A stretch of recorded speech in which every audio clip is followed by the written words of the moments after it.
இந்த ஒரு தப்ப மட்டும் வாழ்க்கையில பண்ணவே பண்ணிறாதீங்க. என்ன தப்புன்னு பார்த்தீங்கன்னா, குட்டி டேங்க்ல இவ்ளோ நெறைய ஃபிஷ்ஷஸ வச்சுறது ரொம்பவே தப்பான விஷயம்.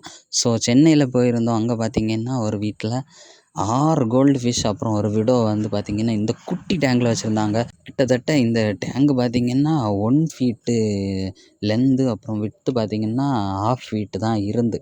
1/2 ஃபீட் கூட இல்ல கேர்வானனால.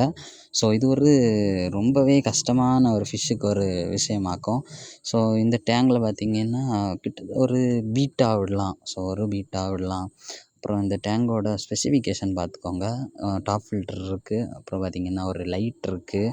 ஸோ ஒரு எக்ஸ்டர்னலாட்டு ஒரு மோட்டரும் வச்சுக்கலாம். ஸோ உங்களுக்கு பீட்டா ஃபிஷ்ஷுக்கு கரெக்ட்டா இருக்கும். ஸோ மாடல் பார்த்துக்கோங்க. சோபோ எஸ்ஓ 400F அப்புறம் எக்ஸ்டர்னலா உங்களுக்கு ஏர் பம்ப் வேணும்னா இந்த மாடல் ரொம்ப பவரா இருக்கும்.